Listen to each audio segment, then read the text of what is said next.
Bonsoir à tous. J'espère que vous allez bien tout le monde. Cette journée du 21 septembre, le monde des courses sur terre battue est en deuil. Hier, nous apprenions le décès du pilote de course Éric Caron, qu'on a surtout connu en catégorie Mud Light au cours des dernières années, et plus brièvement en Sportsman au cours de la dernière saison. Éric nous a quittés à l'âge de 38 ans, ancien vice-champion Mud Light, revendique quelques victoires en carrière, une à Granby, une au RPM Speedway.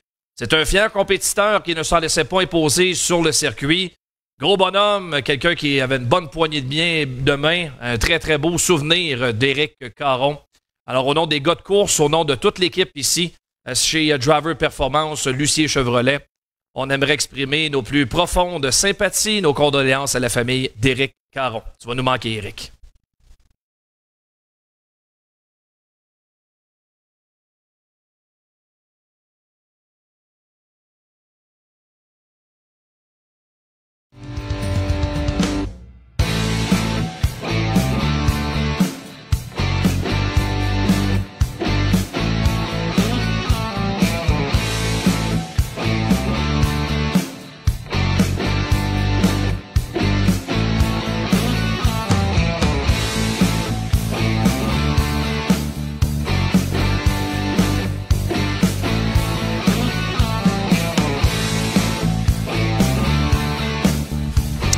Bonsoir tout le monde, j'espère que vous allez bien. Bienvenue à cette semaine aux courses en ce 21 septembre. Anthony Marcotte ici à l'animation. Kevin Hébert sera mon acolyte aujourd'hui en l'absence de notre président Tommy Lavallée. Il est parti en voyage de pêche.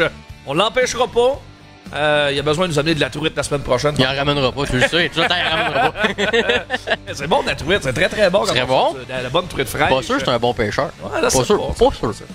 Bref, il est hors d'état, vraiment impossible de le rejoindre, semble-t-il que la collection Internet cellulaire, impossible à rejoindre. Mais on va le saluer quand même, notre président, et lui souhaiter un très beau voyage de pêche. On va le retrouver mardi, lors de notre prochaine émission. Aujourd'hui, au menu des gars de course, on reçoit Yann Bussière en studio. On a parlé à Yann à quelques reprises cette année, mais c'était toujours à distance. Yann est ici, vient d'arriver. Plusieurs choses à parler avec Yann. Et également, on reçoit Dominique Dufault, à qui on a rendu hommage à nouveau en fin de semaine du côté de Drummondville. 25 ans de carrière, un nouveau retraité chez les modifiés. Alors, en entrevue, Dominique Dufault dans notre studio aujourd'hui. Kevin, en mise en bouche, en préambule de cette émission, on revient bientôt justement sur Race Mania 17 en fin de semaine du côté de Drummondville.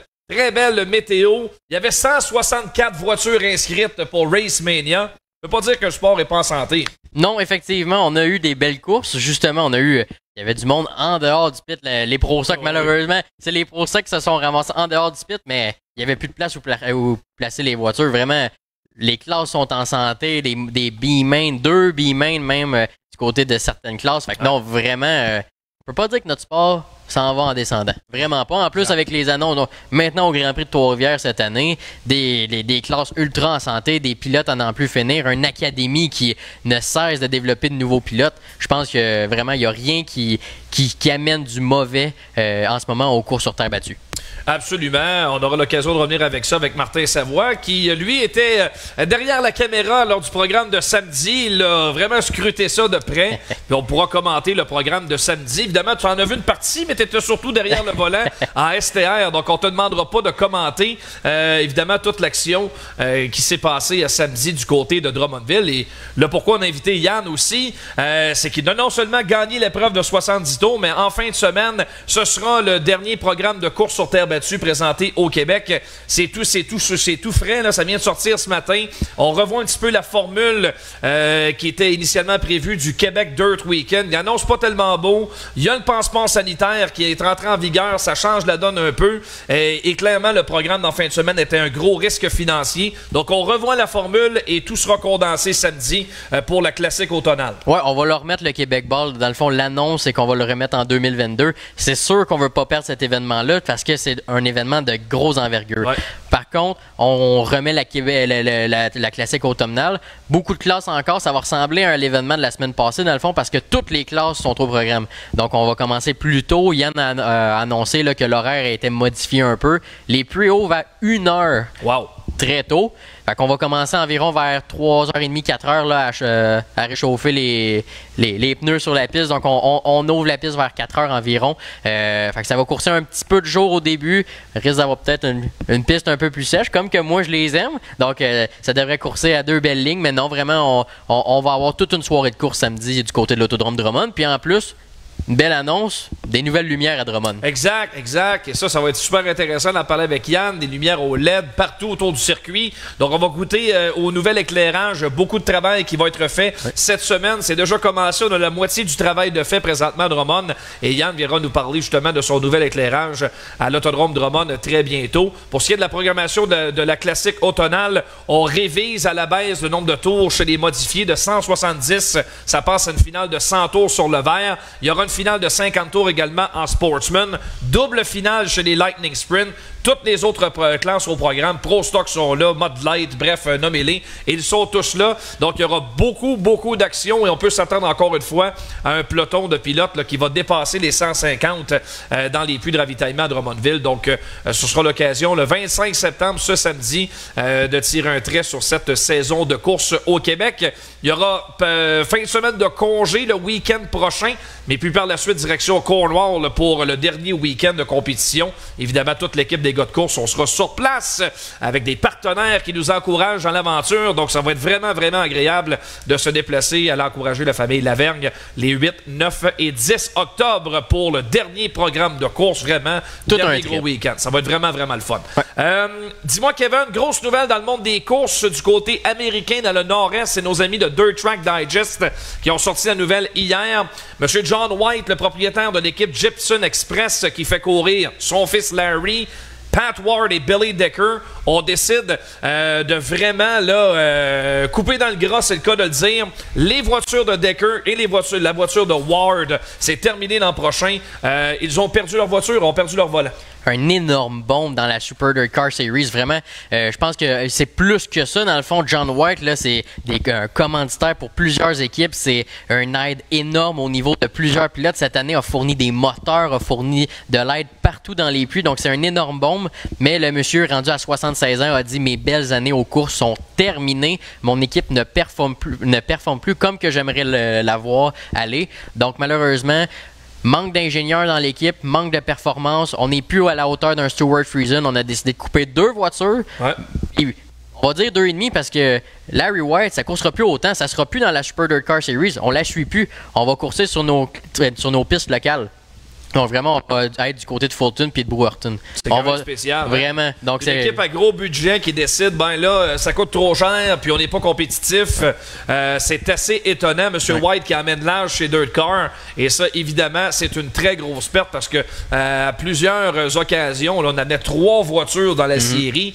Et là, ben, de 3, on passerait à 0 la saison prochaine, 2022, en série Super Dirt Car. La semaine prochaine, manquez pas dans l'émission, c'est confirmé. On va recevoir Dean Reynolds, le directeur de la série Super Dirt Car, qui va être avec nous la semaine prochaine. Il y aura plusieurs sujets à l'ordre du jour, dont l'éventuel retour des voitures gros blocs de la série chez nous au Québec. Quand ce sera possible de le faire? Est-ce qu'on va inscrire les épreuves du Québec au calendrier provisoire pour 2022? Moi, j'ai hâte de voir ça. La situation à la frontière est maintenant réglée pour au moins le prochain mois. Elle n'ouvrira pas pour les ressortissants canadiens. Donc, impossible pour nous d'aller au Super Dirt Week du côté de Oswego.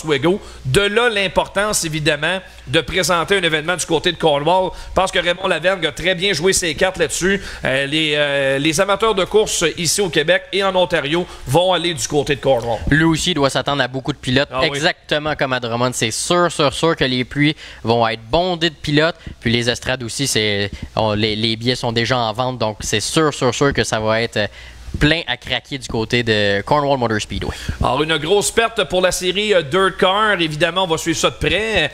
Moi, je trouve que cette série-là est un peu en perte de vitesse. Si on compare à ce qui se passe du côté de la Short Track Super Series, il y a énormément de pilotes. On voyage peut-être un petit peu moins aussi. C'était plus favorable comme condition. et surtout les bourses sont peut-être un petit peu plus avantageuses également, des courses plus courtes. Peut-être des moyens de se poser des questions là, pour Dirt Car pour l'avenir. Est-ce que ça coûte trop cher? Est-ce qu'on doit changer la formule?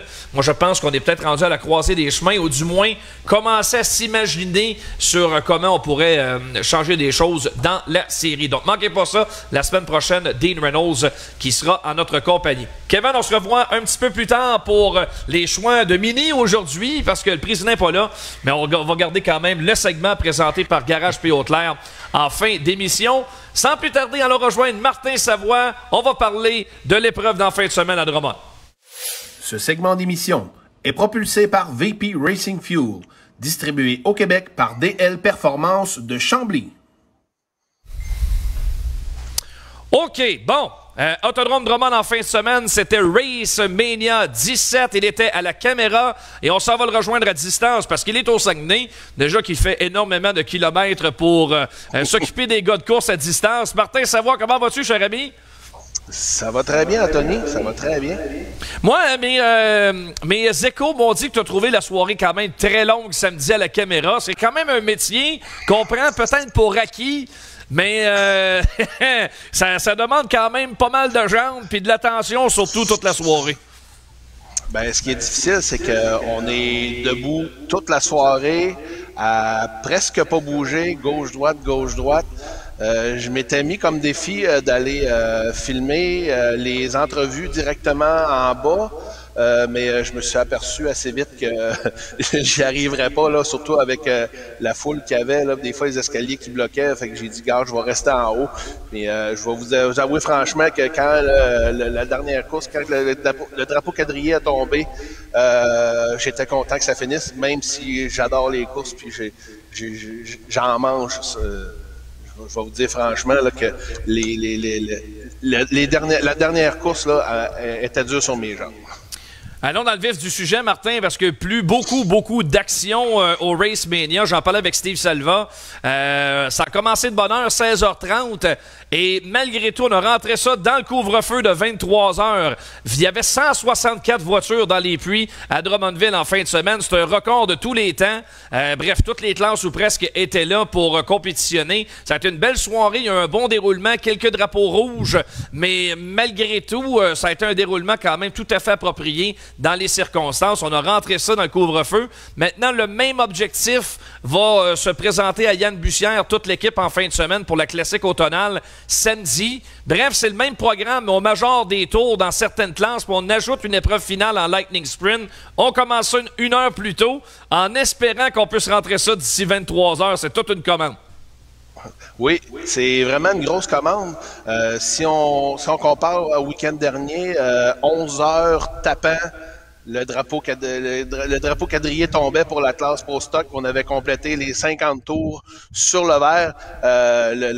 Je sais que les pilotes Pro Stock avaient eu comme directive que les tours auraient compté sur le drapeau jaune si jamais il y avait eu un drapeau jaune, mais il n'y en a pas eu. Ils ont parti la course, ils étaient aux alentours de 22h45, 47, et puis à 23h pile, le drapeau quadrillé tombait, puis tout le programme s'était déroulé là comme sur des roulettes.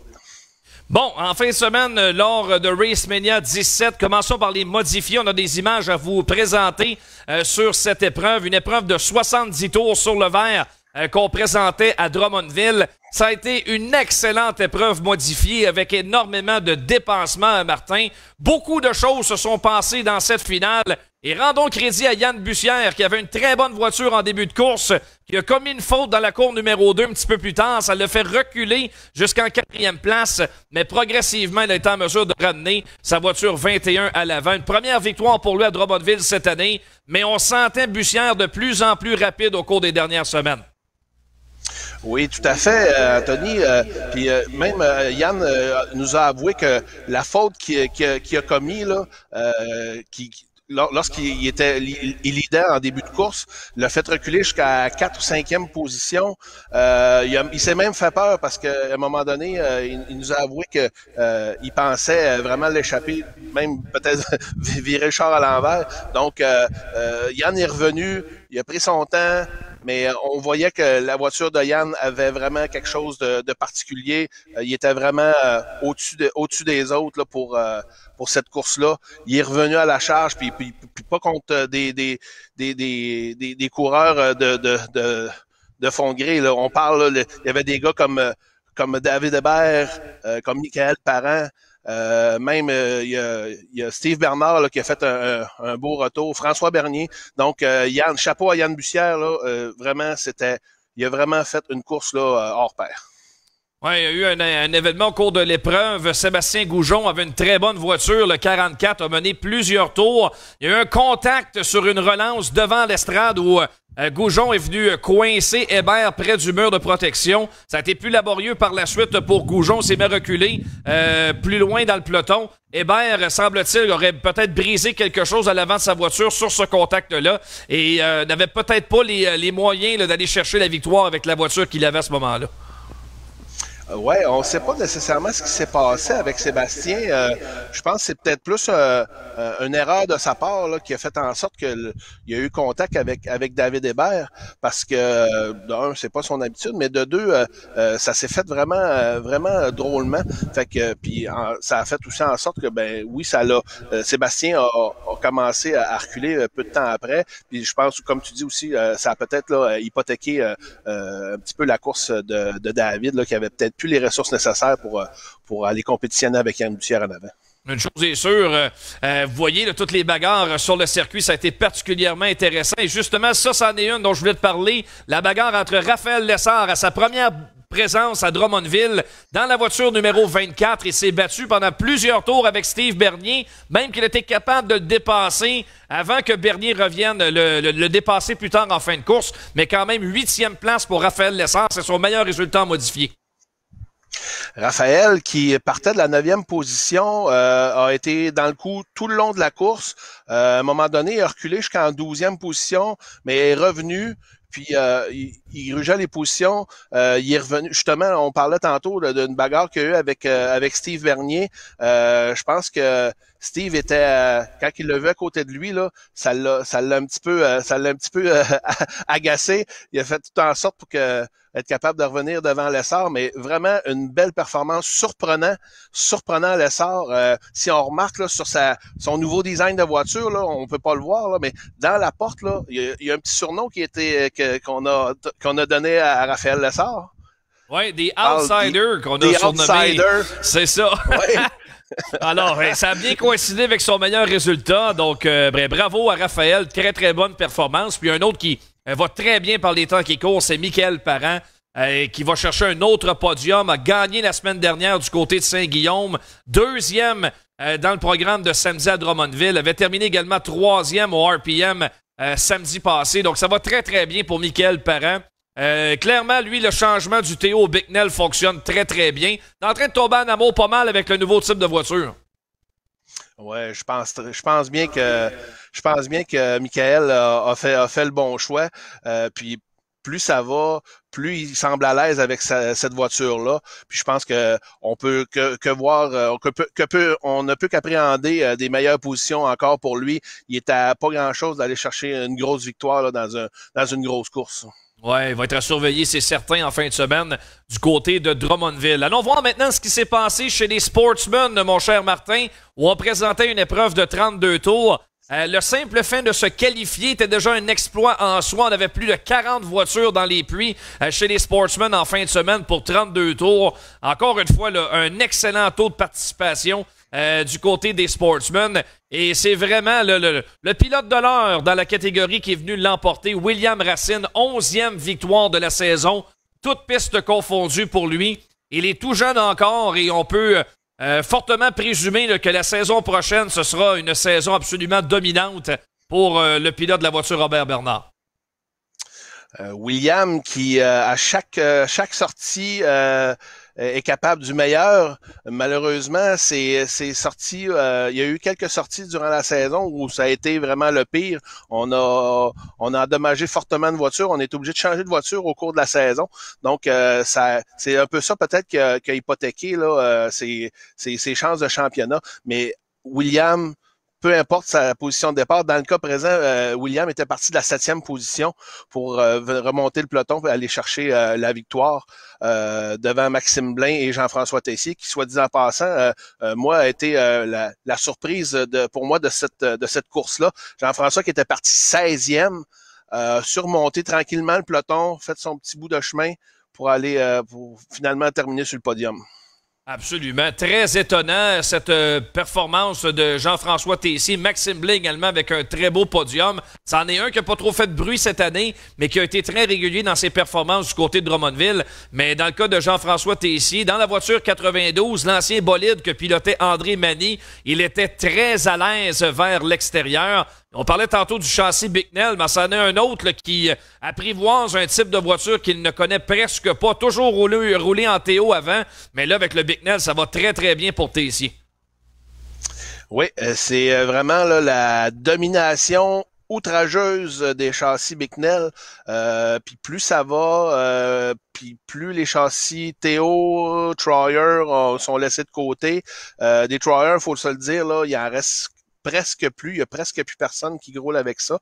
Il y a notre invité de ce soir, Dominique Dufault, qui roule encore avec châssis Troyer. Théo, il en reste presque plus aussi. Mais les derniers sont sur le bord là, sont en train de songer, on va dire, à changer de châssis pour un châssis Bicknell.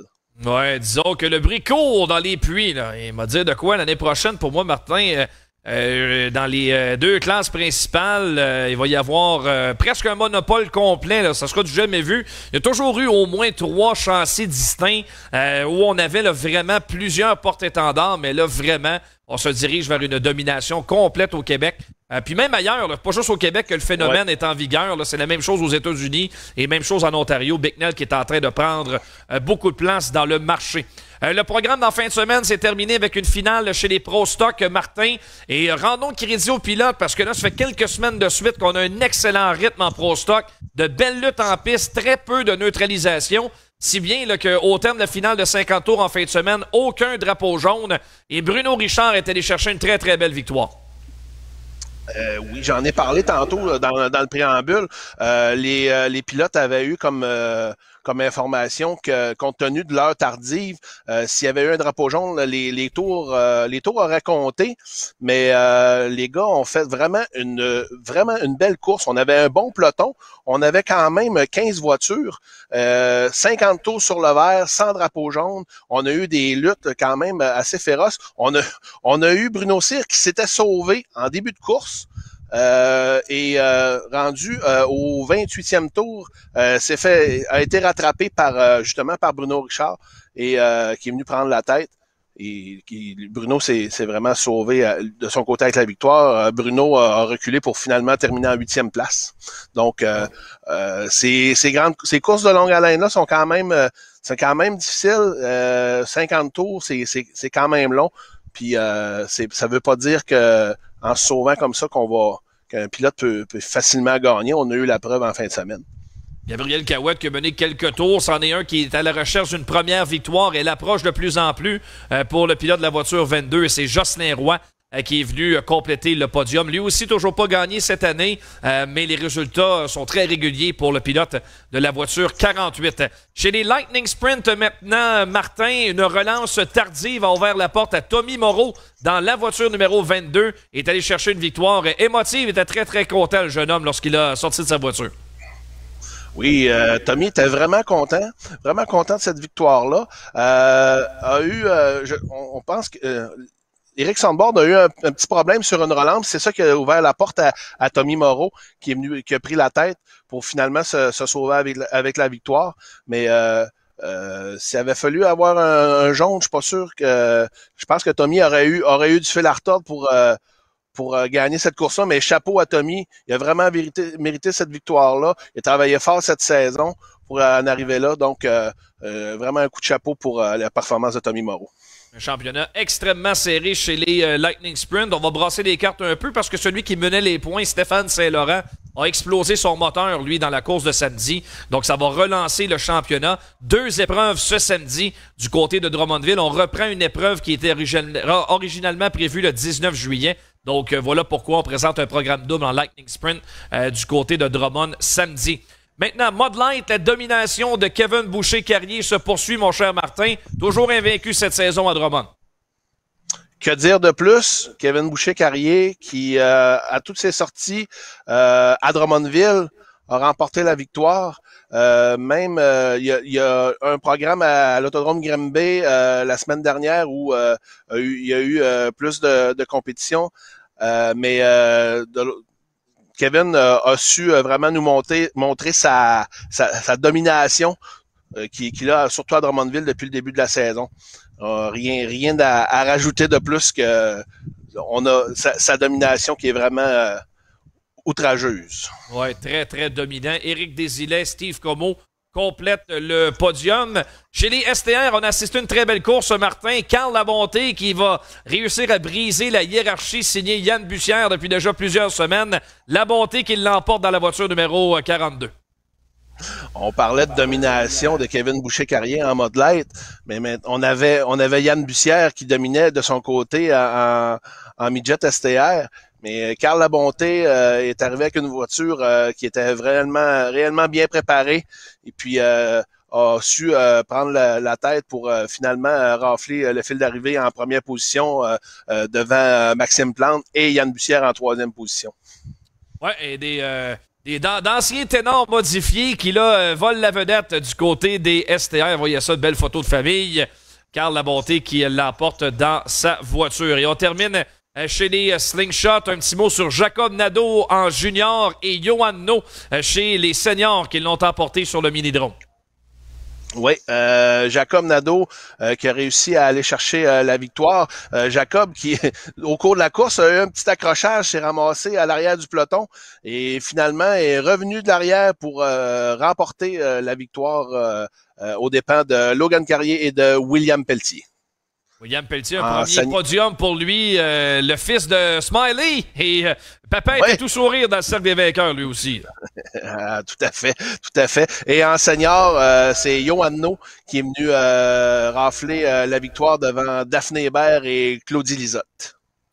Bien entouré sur le podium avec oui. Les deux demoiselles, Daphné Hébert et Claudie Lisotte, qui ont connu une belle saison. Johan No aussi, de plus en plus dominant du côté des Slingshots seniors. Merci Martin pour ce petit résumé. Bon congé en fin de semaine. On va te parler à distance des courses de ce qu'on va voir à Drummond. Oui, absolument. Je prends congé des courses. Moi, mon prochain programme sera pour le Fall Showdown Weekend à Cornwall en octobre. Martin, tu as travaillé très fort là-dessus. Le financement, on a des partenaires extraordinaires pour nous encourager là-dedans. Peut-être un petit mot sur eux. Là. Je sais que tu as travaillé très, très fort sur ce dossier-là qui va nous permettre justement d'avoir beaucoup de plaisir là, dans quelques semaines seulement. J'ai travaillé fort. On a cogné à plusieurs portes. En fait, là, on a des gens qui nous font confiance, qui voient le travail qu'on met, le temps qu'on met dans le projet des gars de course. Je pense que ces gens-là reconnaissent le travail qu'on fait et puis on leur promet vraiment une belle visibilité tout le long du week-end. Vous allez voir dans quelques instants durant le bloc pub, là, on va vous présenter nos partenaires qui seront avec nous pour le week-end du Fall Showdown. On les remercie énormément, on les remerciera jamais assez, mais ces gens-là sont comme nous, des passionnés de course. Donc, c'est la raison pour laquelle ils ont décidé de nous appuyer dans ce beau projet. Absolument. Un gros merci, Martin, et puis à très bientôt, Jérémy. Bye. Le trésorier des gars de course, Martin Savoie, en direct du Saguenay. On va faire une petite pause et au retour, le pilote, le promoteur, le 21, le Sharkman, Yann Bussière s'en vient nous parler de course, nous parler de sa victoire en fin de semaine et ce qui s'en vient dans cette nouvelle mouture du dernier week-end de la saison alors qu'on présentera la classique automnale pour clôturer cette année à Drummondville samedi soir. Restez là.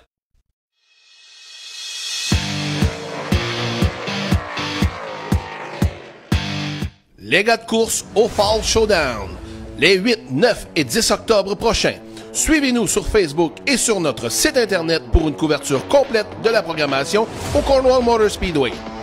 Résultats, nouvelles, entrevues, échos des pluies, les gars de course seront la référence pour vous tenir au courant.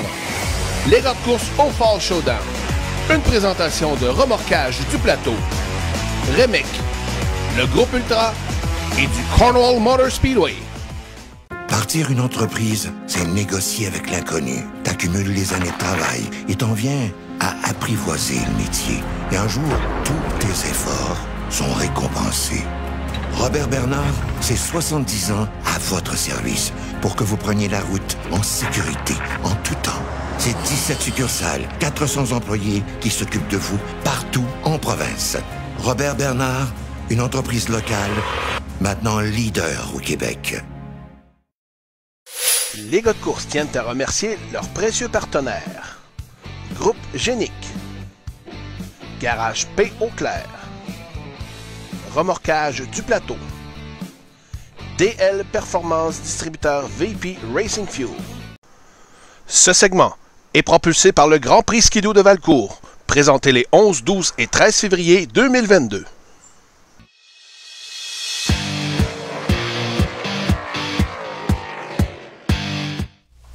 Oh, il a les yeux rouges un peu. C'est pas parce qu'il a consommé quoi que ce soit, c'est parce qu'il est fatigué.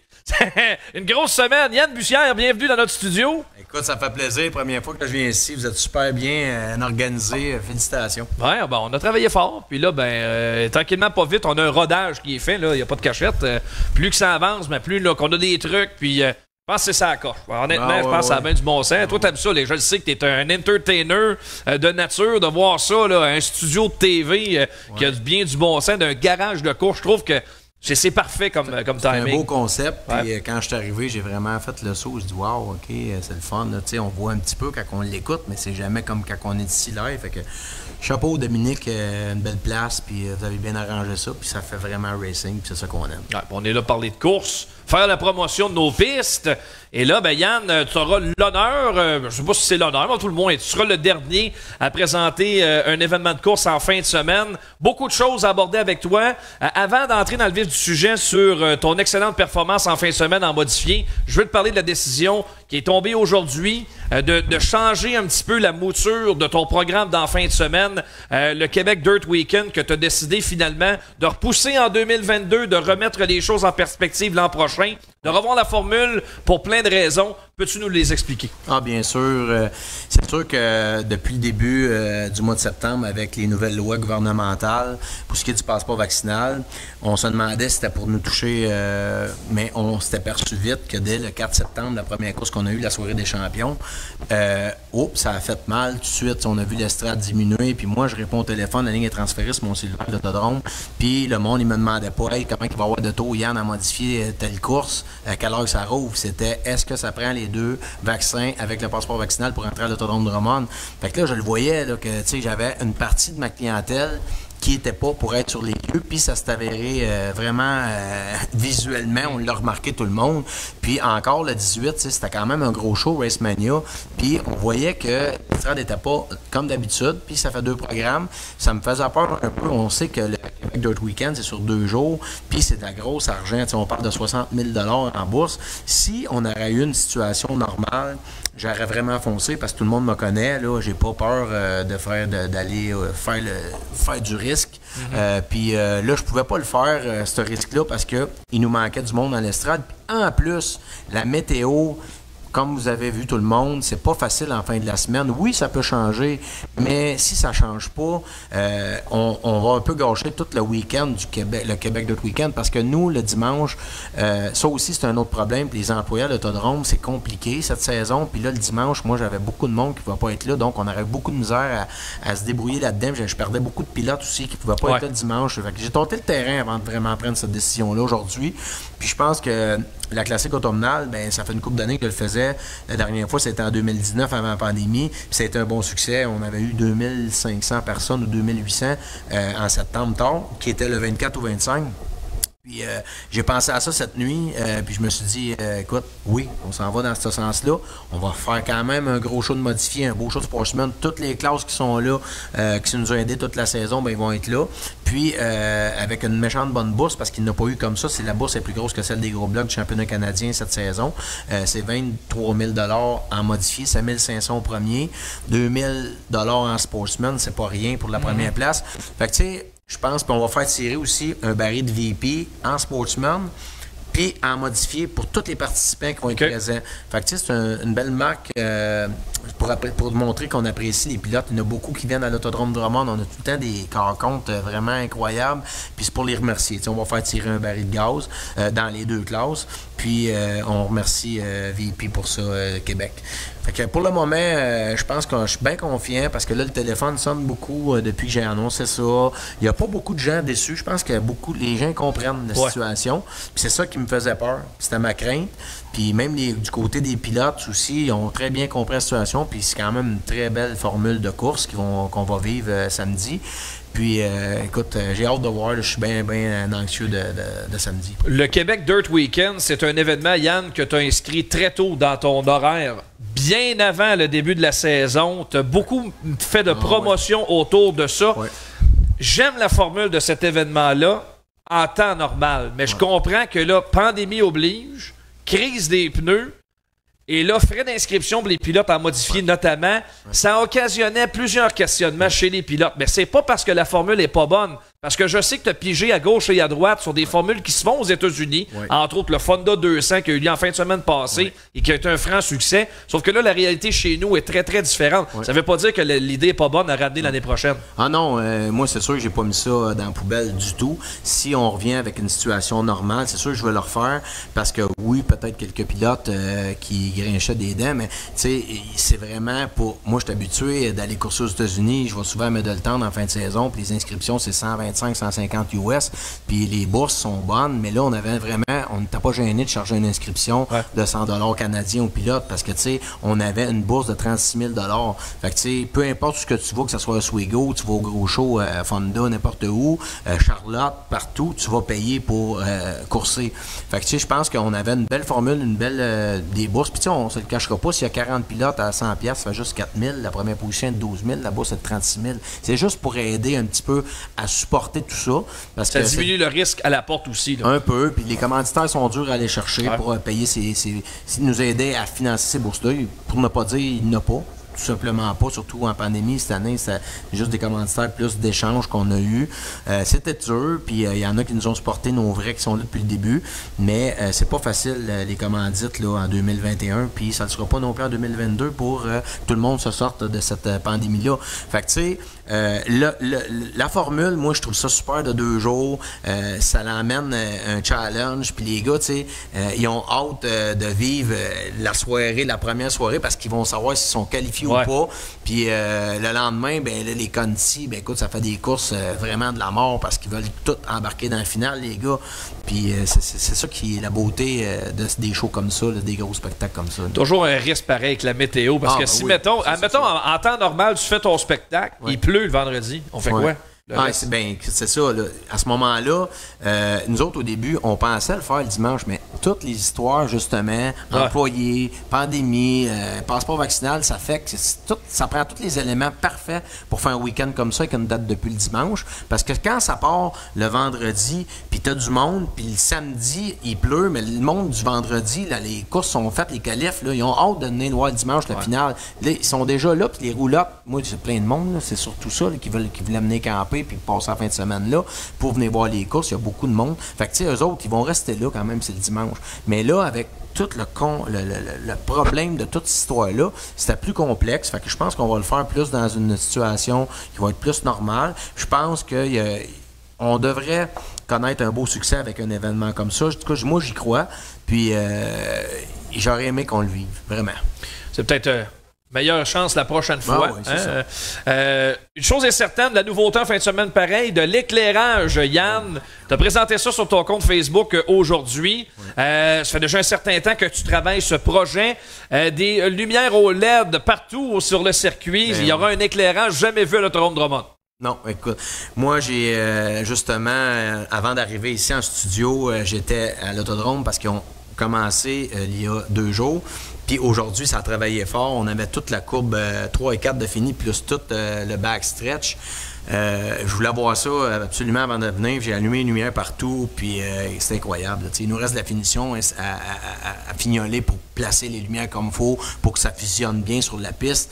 Mais c'est incroyable. Plus les plus belles pistes que j'ai faites aux États-Unis qui avaient de l'éclairage, mais on est comme ça. Fait que ça va être vraiment le jour et la nuit, c'est le cas de le dire, pour les pilotes qui vont voir, ils vont dire, voyons, Stifi, souvent, comme moi, quand je suis allé virer d'un canot il y a fin de semaine, je voyais pas bien.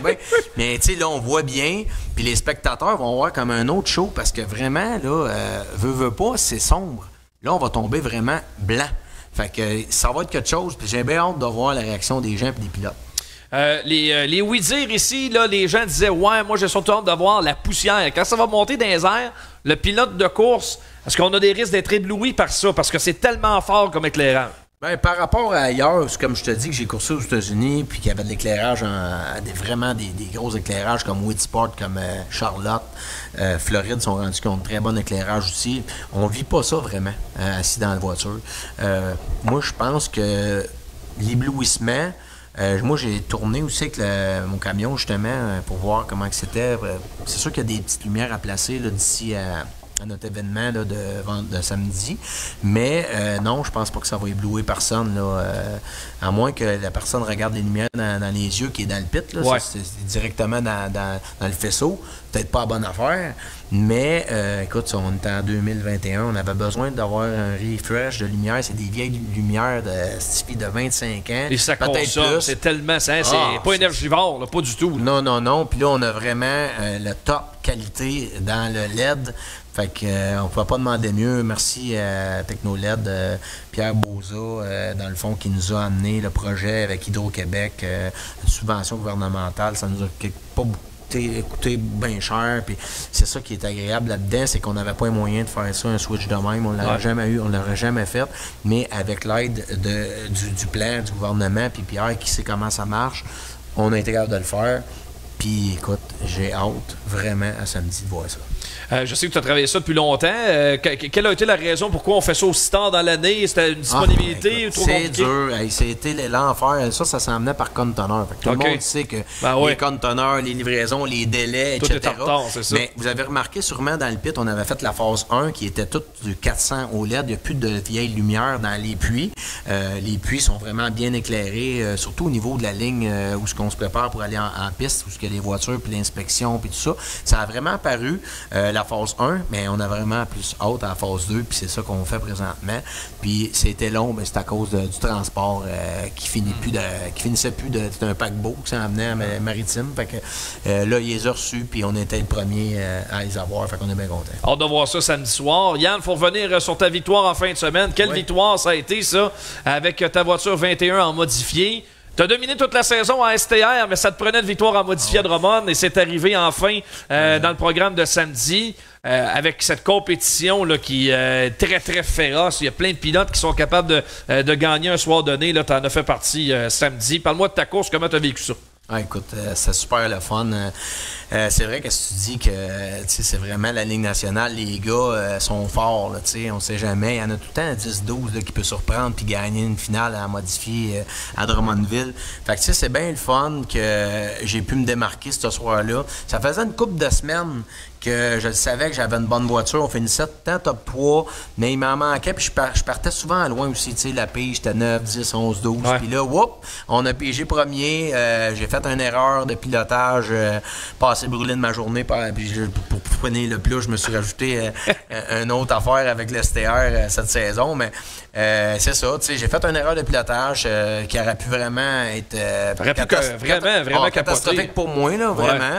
Puis finalement, j'ai réussi à rembarquer sa piste, puis le couteau d'un dent, puis je me suis dit, bon, ben, gars, ouais, on a une bonne voiture, on essaie de remonter ça. Puis c'était vraiment le fun. J'ai coursé avec David, puis Sébastien. Écoute, on m'a donné une tatouage de large, là, passant en plein milieu, les gars, c'était clean, on se touchait pas. Ça, c'est des courses que moi que j'aime, puis ça roule, puis j'ai trippé. C'est rare que je trippe de même à modifier, je peux vous le dire, là, parce que à modifier, quand ça va pas bien, là, on est des compétiteurs, fait que on trouve ça dur, mais quand ça va bien, là, c'est rare, on les compte peut-être sur les doigts de notre main, puis on l'apprécie vraiment. Puis, il faut que tu nous expliques un peu, quand tu débarques à l'extérieur de la course numéro 2, c'est une nouvelle piste, littéralement, et là, c'est assez à pic, là. Oui, bien en fait, justement, il y a la piste de VTT qui est directement là. Fait que moi, j'ai comme, vu que la piste est surélevée de 2 pieds à peu près avec la nouvelle glaise, c'est vraiment à pic à ce niveau-là. Fait que j'ai vraiment tombé en mauvaise place assez que j'étais sûr que j'étais pour flipper, que si le pneu arrière droit aurait mordu dans la descente, c'est sûr que je flippais. Mais j'étais béni, ça n'a pas mordu, j'ai tombé, essayé de rembarquer sur la piste, mais parce qu'on va l'avoir, parce qu'on a on a la séquence en question. Je sais que l'ami Cédric va essayer de trouver ça, là, mais tu peux continuer, Yann, de l'expliquer. En fait, j'ai tombé comme à cheval entre la piste et justement l'extérieur de piste qui était vraiment banké à ce niveau-là. Fait que là, j'ai tout comme ramassé avec mon nez de voiture, comme une charrue. Oui. J'étais comme sur le ballon. Tu faisais une pelle, finalement. Une pelle. Fait que là, j'ai décidé de débarquer complètement parce que j'étais pas capable de rembarquer sur la piste. Puis j'ai dit, m'en rembarquer plus loin parce que c'est moins haut, ce qu'on débarque justement pour sortir de piste. Mais là, j'ai dit, je vais tomber dernier. Mais finalement, j'ai tombé 4. J'étais vraiment content d'avoir embarqué à temps. Mais tu sais, ça aurait pu vraiment être catastrophique puis scraper la voiture. J'étais chanceux. Ça en prend de la chance aux courses. Puis ce soir-là, ben, je n'ai eu. Parce que revenir là, à l'entrée de la 3, il y en a qui ont déjà vécu des mésaventures dans ce moment-là. Le pneu. Oui, non, c'est ça. Ben, félicitations, Yann. Merci super beaucoup. Victoire. Puis, ça craint qu'un gars va revenir en modifié. Ouais. Écoute, on a des plans. Là, oui, ben c'est ça. Là, est-ce que j'ai bien vu que la remorque est à vendre? Oui, elle est presque vendue, en fait, plus. C'est ça, je veux m'acheter un motorisé puis un plus petit trailer parce que c'est gros. Puis là, je veux peut-être déménager dans des prochaines années, là, vraiment dans pas très long. Okay. Fait que j'avais pas le choix de rapetisser un peu, puis je voulais quand même être bien pour aller aux courses avec mon gars, puis je voulais de quoi aussi qui nous rend utile si on va pas aux courses puis on fait d'autres choses. Fait que motoriser, ça s'avérait une bonne idée. Puis c'est ça, dans le fond, je vous dis, Xavier, là, il a hâte qu'on ait ça motorisé pour aller aux courses, il m'en parle tous les jours. Plus confortable aussi. Ben, ça va être plus gros, puis ça va être différent, puis là, ben c'est ça, je suis sur le bord de faire ce move-là. Puis, c'est sûr que là, on veut courser en STR, moi et mon gars. C'est ça le plan. Mais je veux faire une dernière saison, je le dis, ça fait longtemps, en 358. Là, les plans ont changé dernièrement, mais je veux faire quand même une dernière saison en 358 parce que je veux faire les shows de fin de saison avec les États-Unis, tu sais, Oswego, une couple de shows que j'aime bien une dernière fois. Mais là, on commence à parler d'acheter une voiture gros bloc. Oh! Ouais, ça, on va faire STR et gros bloc. Fait qu'on va avoir des week-ends, ça serait juste pour faire la série canadienne. Puis quelques courses que j'aime bien gros comme Charlotte, Volusia et tout ça. Fait que tu sais, je vais garder la main avec le STR parce que c'est vraiment, le STR c'est surprenant, mais ça me tient vraiment dans mon driving. C'est quelque chose qui est assez complexe à piloter. Fait que ça me tient vraiment allumé avec le volant. Fait que ce que je vais faire, c'est que je vais continuer à courser en STR, mettons en 2023. S'il y en a encore, bien sûr, on travaille la classe pour casser de mieux en mieux. Mais c'est ça le plan, que je vais courser en gros bloc quelques fois par année. C'est au lieu de tout arrêter puis me crever le cœur, parce que c'est ma passion première, ben on va pouvoir y aller de temps en temps puis faire d'autres choses familialement certaines fins de semaine. Tu seras peut-être pas le seul qui va décider de faire ça, d'ailleurs. En tout cas, j'ai parlé avec une couple de gars, puis il y en a qui sont bien fatigués d'aller aux courses à toutes les fins de semaine. Puis c'est cher, c'est coûteux, on se le cachera pas. Moi, c'est une question de budget avant tout. Puis de faire une couple de courses par année, selon moi, pour moi, c'est plus économique que d'en faire 50 anti-bloc. Au pire, tu ramèneras ça, tu sais, Yann. Quelle aventure! Hey. Ça n'a pas duré longtemps. Non! Je pense qu'on a la photo en c'est ça, exactement. Ça, c'était une autre affaire que j'ai été chanceux cette fois-là. Oui. Parce qu'on avait fait ça avec Martin Roy Junior vite fait dans la semaine. Ma blonde, elle m'avait dit, tu vas pas courser là-dedans. T'es arrivé dans le garage la veille qu'on parte. Elle dit, tu vas pas courser là-dedans. Là. Il y a comme plein d'épées à cette fille qui tient votre panneau. Ouais. Elle avait raison parce que quand j'ai vu ça plié en 1000 morceaux, je voyais pas mal d'épées alentour de moi, mais qui m'avaient pas touché. Ouf. Fait que j'ai été comme chanceux dans cette histoire-là, mais écoute, on est des fous, hein, avec des panneaux. Run what you brung. Ouais, puis écoute ça, c'est mon chum Stéphane Lafrance, t'en avais tout un bolide. La roue en avant, cette fille, c'était pas à gauche qu'il venait, c'était à droite, c'était incroyable. Il roulait plus que n'importe quoi. C'était. Mais là, ça marchait-tu vraiment dans les virages, cette histoire-là? Ou? Oui, mais moi, en fait, j'ai pas pu l'essayer bien parce que c'est arrivé en qualification. Je peux te dire que pas eu le temps. Pas eu le temps de voir ça, qu'est-ce que ça faisait. C'est juste, ça pognait dans le vent, je peux te le dire. Ça doit. Puis à un moment donné, j'ai perdu la roue d'en avant. Le hub a cassé, fait que ça s'est terminé comme ça. Et Il était bien chanceux dans cette histoire-là. Le gaz coulait, il n'y a personne qui s'en amenait. J'étais à l'envers. Pogné dans les broches du panneau. Pas grave de sortir de là. Il était chanceux que ça allume pas. J'ai été vraiment sur le nerf à ce moment-là. C'était comme les élections, tout ça pour ça. Tout ça pour ça, ouais. Ouais, c'est vrai de ça. Ouais. Mais écoute, on l'a fait. On est des vrais fous passionnés. C'est écrit dessus, en gros, hein, Fuel is my passion. Fuel is my passion. Ça, c'est moins ça. C'est ça. Vraiment, dans toutes les bébelles qui existent. Yann, bonne nuit de sommeil. T'as encore de l'ouvrage demain, puis on se voit samedi. Merci Yes, pour sir. ta visite en studio. En terminant, Oui. j'ai un scoop pour vous autres. Oh!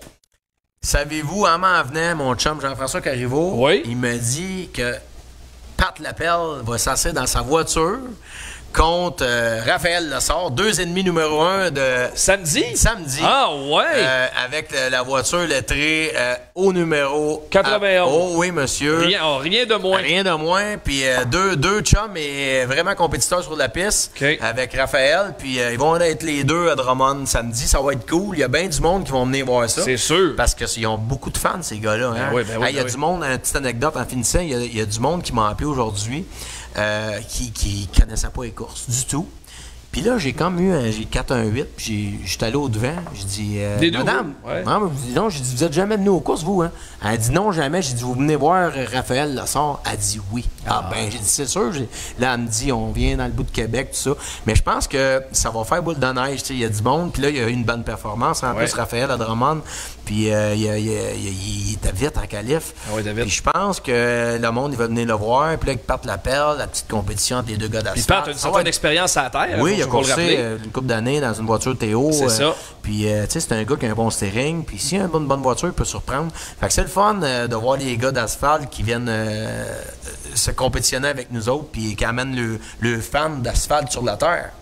Grosse nouvelle, ça. On va sortir ça en exclusivité sur les gars de course. Foi de Yann Bussière. On se voit pour la classique au classique automnal. Yann, merci Yes. pour ta présence en studio. Tu reviens quand tu veux. Merci de m'avoir invité. Merci à tout le monde. Yes, on fait une pause. Salut. Et au retour, le nouveau retraité des courses, Dominique Dufault, qui vient nous rendre visite.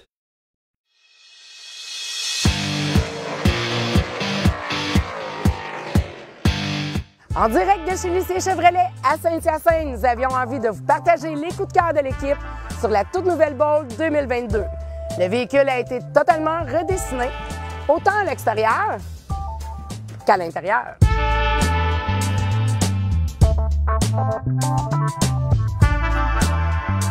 Passez nous voir en concession afin de continuer à la découvrir.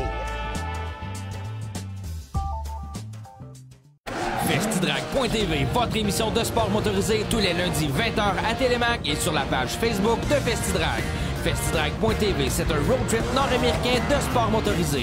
C'est aussi du stock car, de l'accélération, de la drift, du dirt, de la moto et les plus belles expositions d'auto en Amérique. Tous les lundis 20h à Télémac et sur la page Facebook de Festidrag. Festidrag.tv est présenté par Rousseau Metal, Silverwax, Prolon Control et Choix Radio X. Garage P. Auclair est votre ressource en cas de bris d'équipement. Fiez-vous à sa main-d'œuvre qualifiée et à ses outils spécialisés pour que votre flotte d'équipement demeure concurrentielle. Une réparation efficace, une immobilisation minimale, votre solution pour demeurer dans l'action. Garage P. Auclair, votre spécialiste en redressement de camions et de remorques dompeurs. Le Garage P. Auclair fait également la vente, l'achat et la location de remorques dompeurs. Garage P. Auclair, 1325 principal à Saint-Dominique.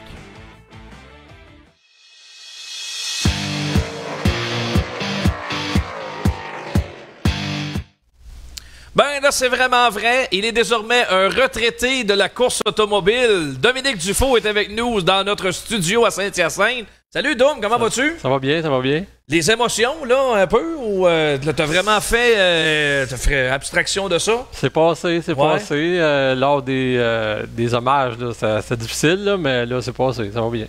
On t'a rendu hommage à Saint-Marcel. On refait la même chose en fin de semaine dernière du côté de Drummond. Je sais qu'on s'était parlé récemment, puis tu me disais, ben moi, je veux faire les dernières courses d'ici la fin de la saison, puis après ça, passer à autre chose. Tu devais courir en fin de semaine à Drummond, mais là, des problèmes de moteur, semble-t-il? Ouais, malheureusement, là, un petit problème de piston, puis on pourra pas être là en fin de semaine. Non, c'est dommage, Ouais. Fait que là, c'est une retraite un petit peu plus vite que prévu, là, finalement. Ben, dans le fond, j'ai arrêté ma dernière course, là, peut-être samedi, mais c'est ça. C'est juste de valeur de finir comme ça, mais là, la mécanique, on peut pas rien faire avec ça. C'est pas nous autres qui décident. Ouais, exact.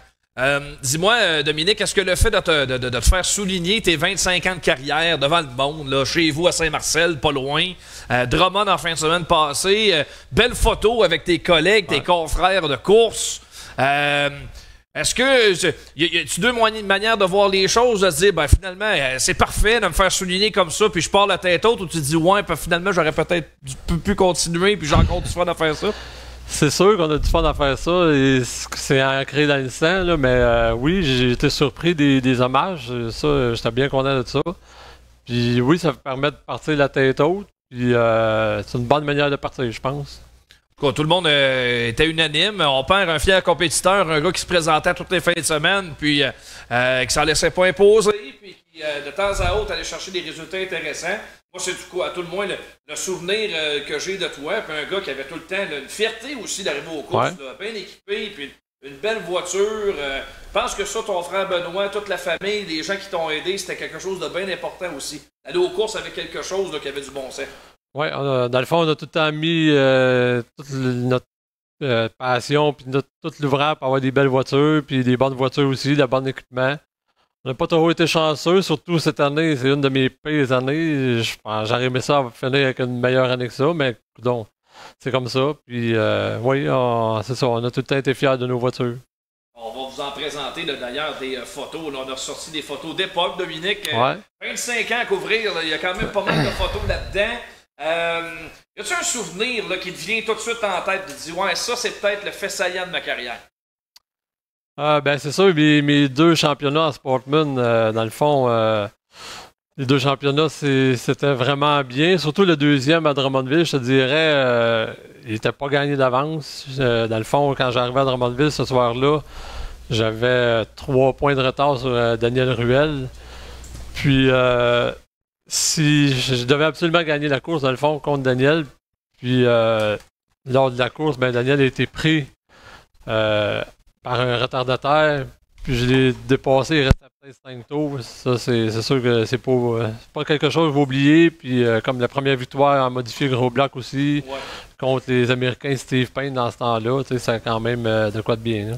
Quand tu parles des gros blocs, Dominique, tu as tout le temps été là, un gars qui militait pour ça. Hein? Puis quand on a retiré les gros blocs des courses, ça a fait mal à bien des gens, puis toi, t'en faisais partie.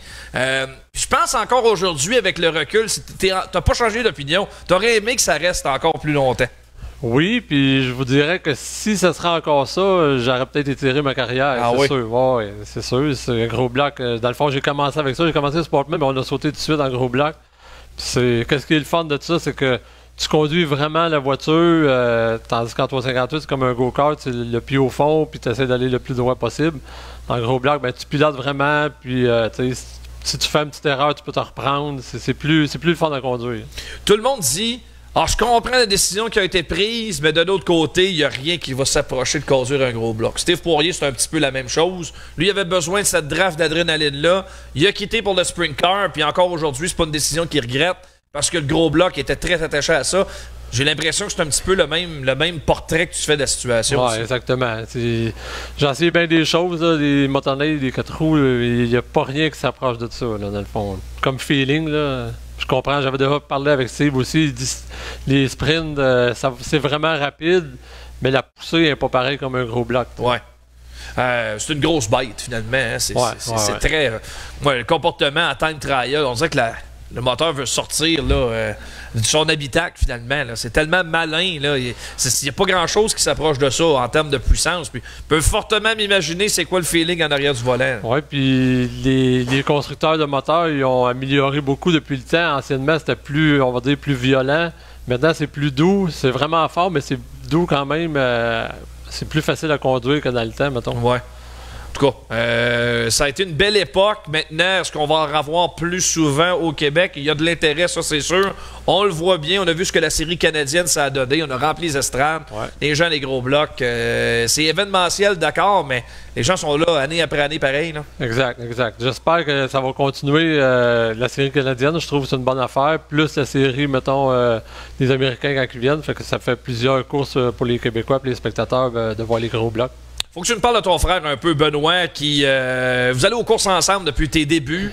Et tu m'expliquais, là, lorsque j'ai écrit là, le petit profil annonçant ta retraite, que initialement c'est ton frère qui devait courir. Explique-nous un petit peu l'histoire en quelque sorte. Ben, comme que je disais, puis là, beaucoup de monde le savent, moi dans le fond j'aimais beaucoup les VTT, je coursais en VTT, puis dans ces années-là, ben, c'était un petit peu tout le temps la guerre entre les motocross et les VTT, puis là, ben, ça baissait un petit peu.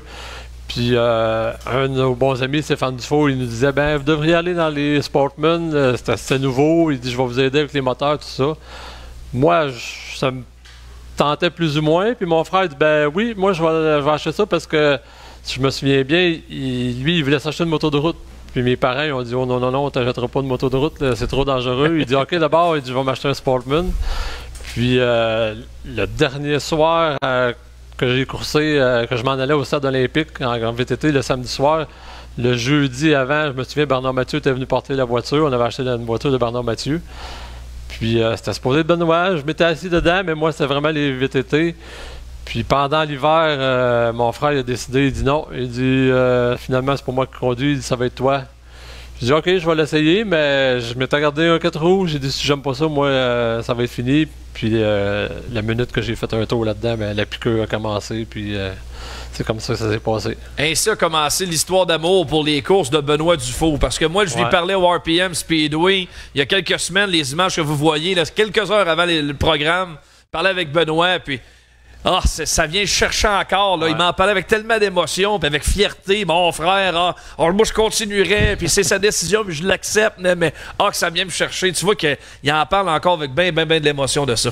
Ah ouais, c'est sûr, il aime bien ça, puis il travaille beaucoup, il a sa compagnie de transport, puis il met beaucoup de temps là-dedans, puis c'est comme qu'il dit, c'est la période de temps qu'il pouvait changer les idées puis être aux courses. Ben, j'ai dit, ben, tu viendras faire un tour, voir tes neveux en 4 roues, puis qui sait, dans 3, 4, 5 ans, on sait pas, peut-être que ça va être un de mes garçons qui va commencer en Sportman, fait que la roue va continuer, puis ça va être de famille encore.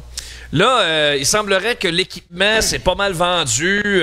C'est vraiment définitif, là. Est-ce que tout l'équipement est à vendre? Est-ce que vous avez vendu des trucs déjà? Est-ce que la voiture est déjà partie? Vous en êtes rendu où dans le processus? Non, il n'y a rien d'annoncé, puis on a beaucoup de demandes. Ouais. Le camion remorque, ça serait déjà vendu. OK.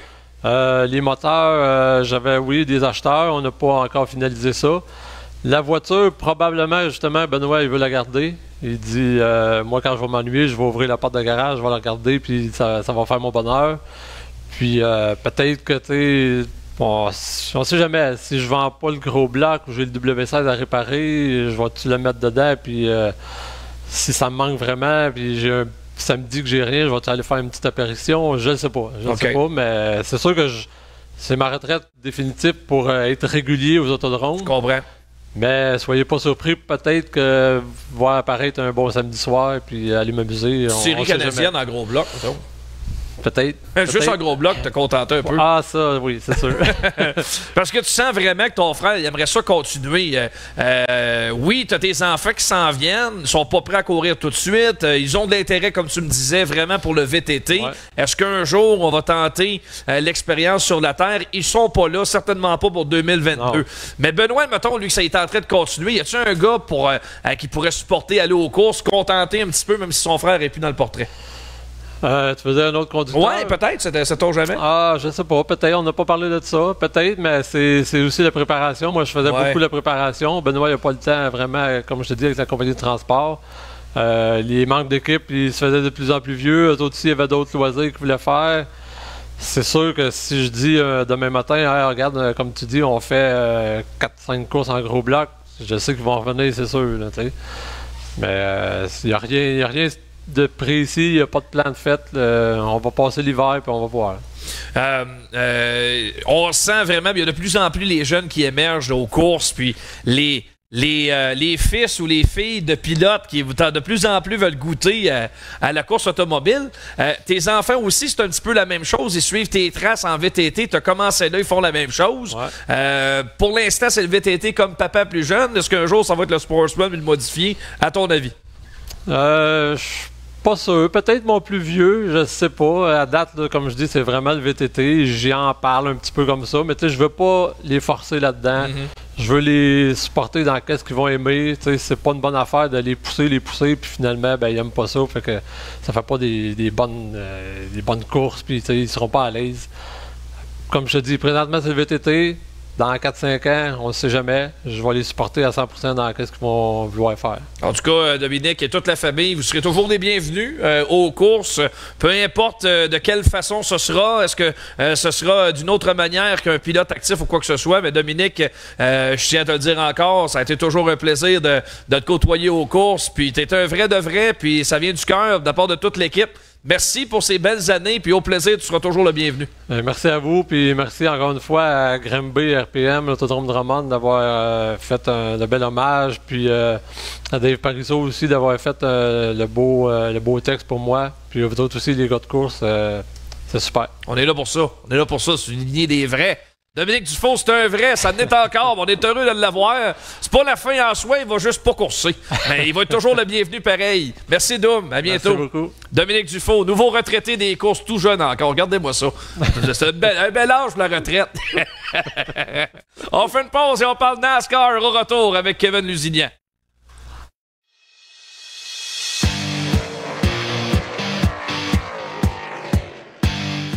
Les 8, 9 et 10 octobre prochains, le Cornwall Motor Speedway présente la deuxième édition du Cornwall Fall Showdown Weekend, présenté par King Edward Auto Parts et Dirt Outlaw Apparel. 3 journées d'action qui mettront en vedette les championnats modifiés 358, St. Lawrence Radiology et Sportsman Govro Transport, en plus de la conclusion des séries Fatless Chip Stand Canadian Nationals et Race for the Cure Sportsman. De plus, les classes Pro Stock, Lightning Sprint, Mud Light, Mini Stock, Street Stock et Vintage seront à l'honneur au cours du week-end. Pour réservation et information, consultez le cornwallspeedway.com.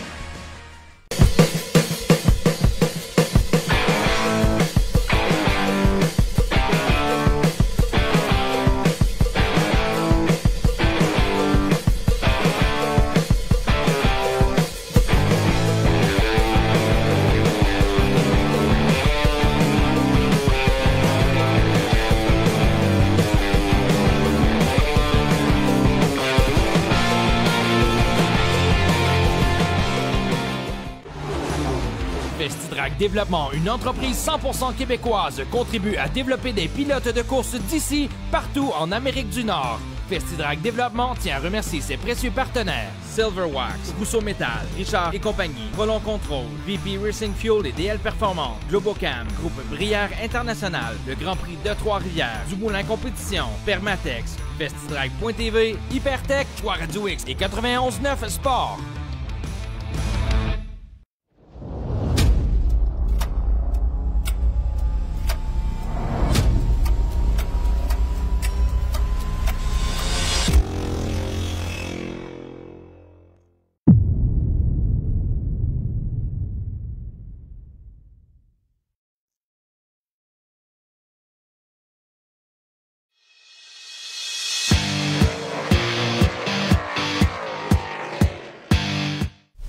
OK, on est de retour pour le segment NASCAR avec notre ami Kevin Lusignan. Grosse fin de semaine en NASCAR de jeudi à samedi soir à Bristol Motor Speedway. C'était la dernière manche de la première ronde des séries éliminatoires du NASCAR.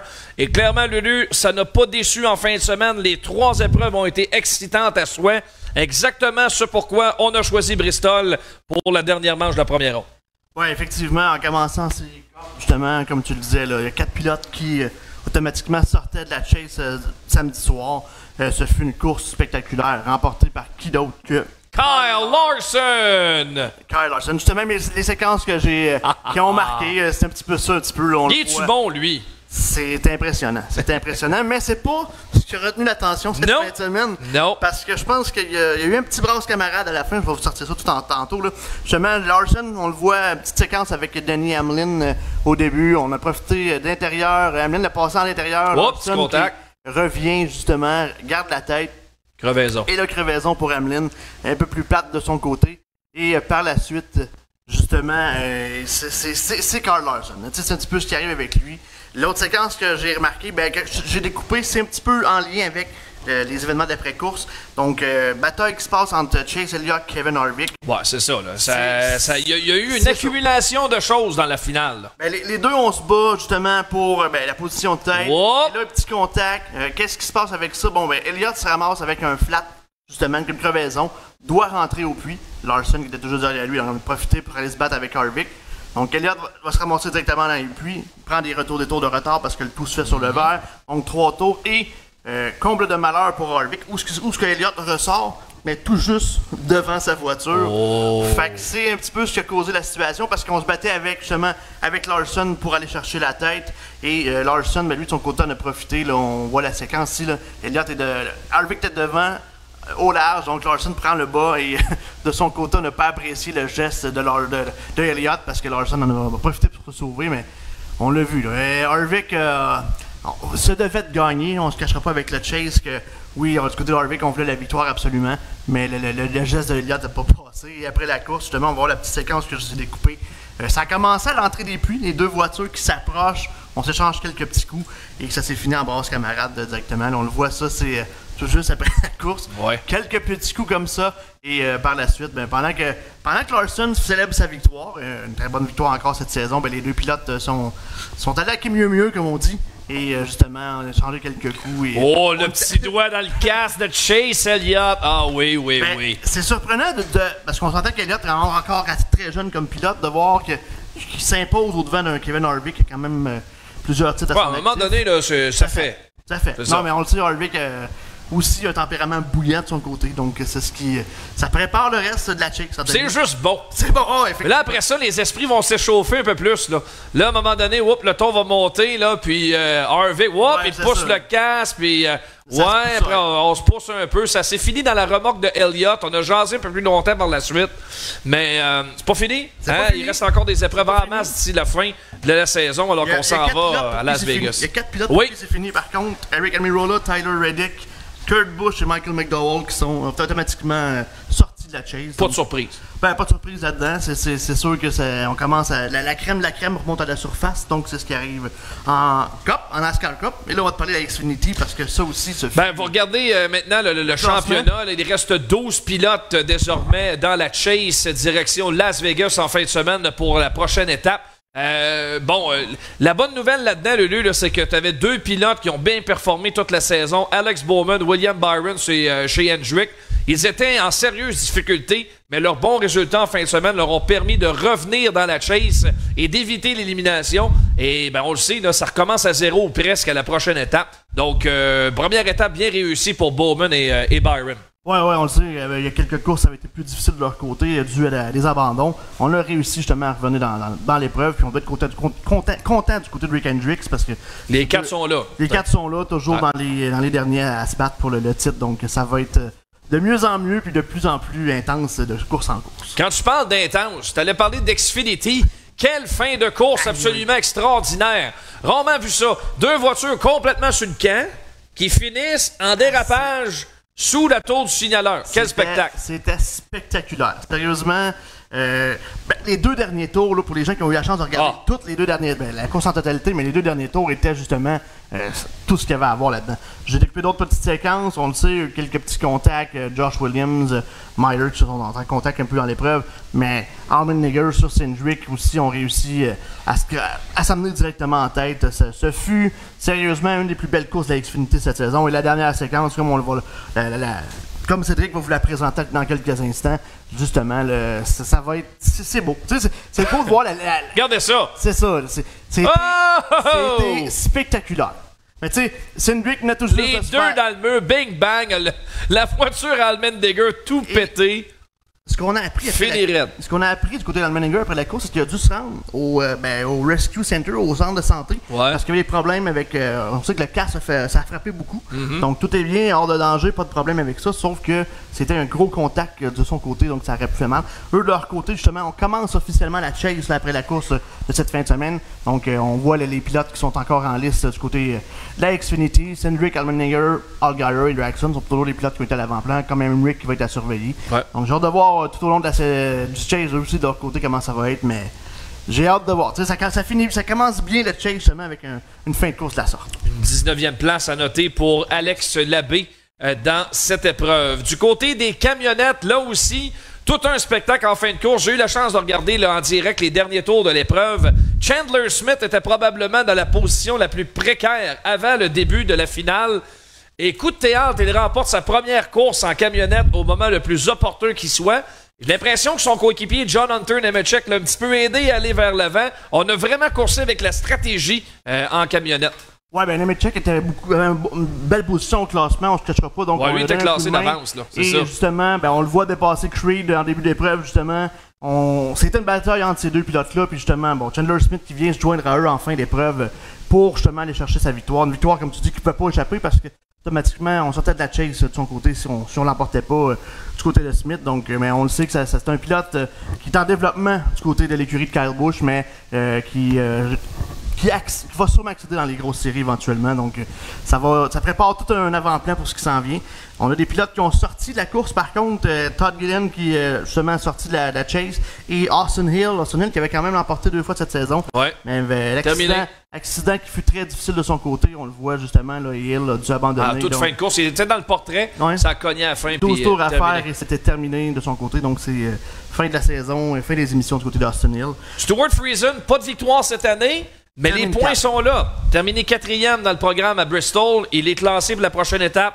Une première bonne nouvelle pour Friesen. Il va avoir besoin d'une victoire un jour ou l'autre, mais il survit course après course et un beau résultat en fin de semaine. Oui, effectivement. Puis on le sait, Friesen a déjà remporté sur l'asphalte, sur la terre battue à Eldora à l'époque, mais on avait remporté en Arizona aussi, fait que je serais pas surpris de le voir. On sait que c'est la dernière course de la saison, mais il faut qu'il continue à rester à l'avant-plan, puis je vais lui faire une victoire avant ça. Mais on voit que la voiture, la camionnette qui a 52 va de mieux en mieux d'épreuve en épreuve, puis je pense qu'on vise des grands honneurs du côté de chez Allmar. Très bonne fin de semaine pour NASCAR. Il y a eu du drama dans les 3 épreuves présentées à Bristol. On va souhaiter la même chose en fin de semaine du côté de Las Vegas. Puis on termine justement sur des images de la future voiture de Brad Keselowski chez Roush la saison prochaine. Ouais, dans le fond, on a su aujourd'hui qu'il y avait un nouveau partenaire qui est Violet Defense, dans le fond, Keselowski qui va faire équipe l'an prochain, justement, avec Corey Buescher. Donc, il va piloter la voiture 6 qui est pilotée par Ryan Newman. Mais on va arborer déjà pour la fin de la saison les couleurs de Violet Defense. C'était l'image que je vous ai sortie tout à l'heure. Donc, on va pouvoir avoir une belle voiture aux couleurs violette et noire du côté de Keselowski et de Buescher. On verra maintenant si les résultats seront là chez Roush. Je pense que ça fait longtemps. On n'a pas eu des succès prolongés en série Cup. Là, voilà justement la voiture que va piloter Ryan Newman et Chris Buescher pour les prochains programmes et Brad Keselowski la saison prochaine. Lulu, merci beaucoup. Merci à toi. On se reparle la semaine prochaine. Après Las Vegas. Oui, monsieur. Fin de pause. Et au retour, les choix de Mini. Pendant que notre ami Tommy, lui, il taponne la truite. Ça a l'air que ça fait difficile aujourd'hui. Oui? Oui, seulement 3 prises pour Tommy. Pas fort. Et sa conjointe 10. D'abord, je sais c'est qui va me fournir la truite. C'est pas Tommy. C'est pas Tommy. Benny s'en vient. À tout de suite.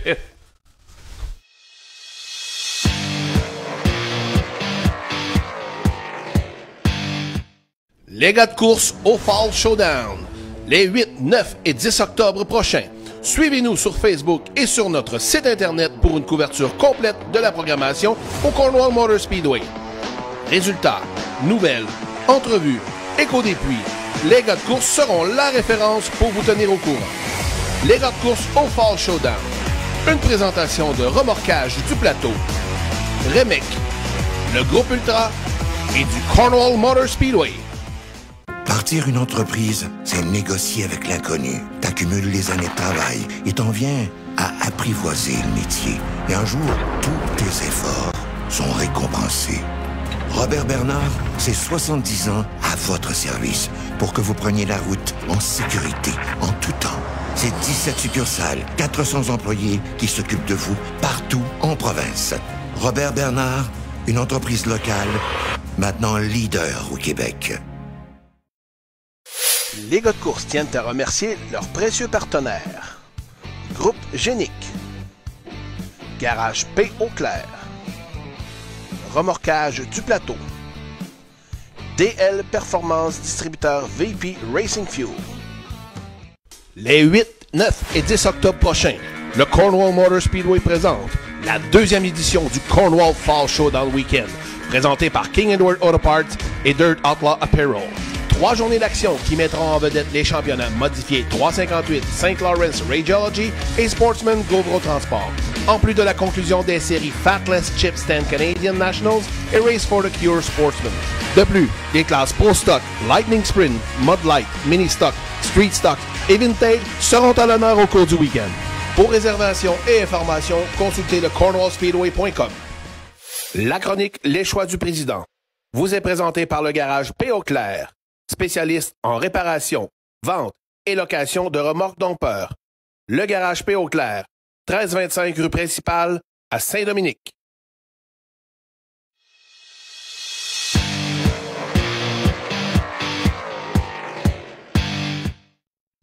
On est de retour dans le segment Les choix de Mini. Les mini choix du président. C'est bon, ça, comme titre. C'est bon, ça. Ouais. Ça a besoin d'être bon maintenant. Parce que le titre, il est bon. La chronique va-t-elle l'être, elle? Maintenant, c'est à toi de me le dire. Je sais pas. Non? Autant bon que les trucs que t'as mis à pêcher. Je sais pas. Combien tu penses qu'il y en a pêché? Ben là, on me disait 3 tantôt, là. D'après moi, la source était pas bonne. Non? Un gros zéro. Ouais. Il disait non, hey, c'est bon, en septembre, la truite, ça pogne, ça accroche, tout est beau. Non? Eh ben. Je peux pas croire. C'est pas fort. Pas fort. C'est sûr qu'il nous ment pour nous, hey, vous remettre là-dedans. Finalement, Tommy va avoir mangé son burger. C'est ça qu'il va avoir fait en fin de semaine. Il n'aura pas mangé de truite. Il n'aura pas mangé de truite en voyant. Mini, d'abord et avant tout, nouvelle de dernière minute sous la plume de notre ami Michel Tassé de la Voix de l'Est. La sanction vient de tomber pour Danick Sylvestre. On sait il y a eu 2 protèques qui ont été déposés pour inspecter la voiture au terme du championnat Sport Compact à l'Autodrome Granby. Et tu as des détails. Nouvelle du jour, Danick Sylvestre, malheureusement disqualifié. C'est au niveau des springs, des ressorts de valve. Donc, c'est déterminé que dans le livre de l'Autodrome Granby, donc les règlements, ben, c'est pas légal, donc, les ajustements qui étaient là. Donc, il croit qu'il ne mérite pas sa sanction. Est-ce que ça va être à retravailler? On va voir, là, mais le texte de la Voix de l'Est émet ce fait-là. Donc, Sylvestre est mécontent, mais que le championnat s'en va du côté de Jérémy Goyette. Bon, dommage, décevant résultat, aucun doute là-dessus pour Danick Sylvestre. Bon, pour citer ses propos là, dans la Voix de l'Est, estime ne pas mériter sa sanction. Personne n'a agi de mauvaise foi au sein de son équipe. On n'est pas d'accord avec la disqualification. Mais chose est sûre, il ne peut pas aller en appel de cette sanction. Donc, Jérémy Goyette est le champion Sport Compact cette année à Granby. Pas de retour là, sur cette décision-là, c'est vraiment clos que... Ouais. Ah, OK. Exact, c'est ce qu'on apprend de la part de notre ami Michel. Sinon, les choix du président, mon ami Kevin. En fin de semaine, c'est pas compliqué, là. C'était du côté américain que ça se passait. Il y avait 3 grosses courses en modifié. D'abord, Canandaigua à Land of Legends, une course de la série Dirt Car, gros bloc, 10 000 to win. Du côté de Fonda, on est à peu près quoi? 1h30 de route à peu près entre les 2 circuits. À peu près. 53 000 $ en bourse sur le circuit qui est désormais dirigé par Brett Deyo. Grosse bourse, mais c'est pas une série qui sanctionne la piste. 53 000 à Fonda et plus au sud du côté de Grandview, le Freedom 76, 30 000 $ remise aux gagnants modifiés. Bref, on avait l'embarras du choix et les pilotes ont dû faire justement leur choix. Où est-ce qu'on s'en va courir? Effectivement, puis on peut commencer avec Fonda parce que t'en parlais tantôt, on parlait des bourses un peu plus tôt. qu'on disait les bourses, ça commence à être de plus en plus intéressant. Super Dirt Car Series ont peut-être un peu plus de difficultés à ce niveau-là. Mais on va parler de Mahaney. Mahaney a décidé de laisser faire son championnat du côté de Land of Legends pour la Super Dirt Car Series pour essayer d'aller chercher ce 53 000-là du côté du Fonda 200. 200 tours. Mais par contre, qui est ressorti de l'eau? Le gars qu'on parle à chaque programme de cette semaine aux courses, c'est Stuart Friesen. Il est dans une classe à part. Nos collègues Dirt Track Digest étaient justement de ce côté pour reporter les faits du côté de Fonda. Puis ils l'ont dit, il est dans une classe à part. Il a fait un flat au 65e tour. Ouais. Rendu à la mi-course, quand que les pilotes ont dû stopper pour remettre du gaz, changer les pneus, etc., aux arrêts au puits, sur la relance, qui était sur la première ligne de départ? Stuart Friesen. Regardez l'accident qu'il y a eu. Josh Owen Force qui part en tête à queue. Et celui qui s'en vient, Alan Johnson. Bing! Et que ça a fessé. Les deux sont corrects au moins, mais Alan Johnson, la voiture, très, très, très endommagée. Par contre, récupérable de ce que j'ai lu. Oui, ça a fessé. Vraiment, là, un contact très, très important pour Alan Johnson. Stuart Friesen qui va donc chercher 53 000 beaux dollars du côté du Fonda 200. Tu parlais de Mike Mahaney, terminé 3e, quand même pas si mal. Va chercher 10 000 à la 3e place et c'était 10 000 $ pour gagner du côté de Land of Legends. J'expliquais qu'à un moment donné, il faut faire des choix déchirants et ça coûte cher aller aux courses. Donc, on choisit les endroits qui remettent les plus grandes bourses. Donc, une décision qui a quand même bien tourné pour Mike Mahaney. Et dans le cas de Stuart Friesen, déjà une 79e victoire en carrière du côté de Fonda. Tout simplement dominant. 11e victoire à Fonda cette année. Alors, pour ceux qui disent, Granby, David Hébert ou Steve Bernier ou François Bernier, toujours les mêmes. Ouais, mais du côté de Fonda, 11 victoires dans la même année au même pilote. Je pense qu'il y en aurait qui chialeraient pas mal si c'était au Québec que ça se passait. Ça, c'est sûr. Probablement. Maintenant, du côté de Land of Legends, le même soir, Super Dirt Car Series à Canandaigua. Là aussi, un bon peloton de voitures, surtout ceux, évidemment, les pilotes Platinum de la série Dirt Car qui étaient à Land of Legends. Ça n'a pas été une course particulièrement excitante. Matt Shepard est parti premier. Il est resté là jusqu'à la fin. Oui, effectivement, il y avait deux contendants là, à la victoire. C'était Tim Fuller puis, premièrement, Shepard, ça c'est sûr, mais Decker puis Larry White, puis Tim Fuller, qui ont tout donné, qui ont essayé d'aller chercher Shepard, mais Shepard, sur chaque relance, était juste plus fort que tout le monde. Pas une course impressionnante comme qu'on a eu au Fonda 200, honnêtement. Pas eu énormément de tours dans les retardataires. Donc, Shepard qui est allé chercher ça assez facilement. Une bourse de 10 000 $, puis accentue ses points au championnat dans la Super Dirt Car Series. Ouais, lui, c'est presque réglé. Il va être champion cette année de la série qui va se compléter à Charlotte au début du mois de novembre. Allons voir du côté de Grandview maintenant, le Freedom 76. Tommy et moi avons visité ça 2 fois. Lui était là avec nous la dernière fois qu'on a visité Grandview. C'est un événement fantastique. Il y avait 66 voitures modifiées inscrites pour l'événement. 66! C'est complètement fou. Et débile ce qui se passe à Grandview. C'est Ryan Godown qui a gagné cette année. C'est une très, très, très belle piste. Par contre, c'est dur de dépasser les mondes qui partent plus loin. C'est plus de 60 pilotes qui s'inscrivent. Déjà là que c'est dur de se qualifier à Grandview parce que c'est dur de dépasser quand même. Tu as été voir le show là-bas. Ça joue de la tôle pas mal. Quand c'est rendu de 3 de large, comme qu'on le voit justement avec Godown à l'intérieur, là, faut tasser quasiment l'autre pour passer. Donc vraiment, une course avec de l'action. Toujours. Ça prend peu de tours qu'on est dans les retardataires. Donc, vraiment, une course incroyable. Ryan Godown qui va chercher ça devant Strong. Puis Buck Walter qui a mené le début de l'épreuve, lui, termine au 3e rang. Ouais, puis pour ceux là, que ça intéresse, Grandview Speedway, on parle là, d'une balade là, aux alentours de 8 heures de route, se rendre du côté de Grandview. C'est perdu un peu nulle part, au milieu de la campagne de la Pennsylvanie. Ayons pas peur des mots, c'est redneck pas mal à Grandview, mais c'est pas grave, le show qu'il y a là, c'est extraordinaire.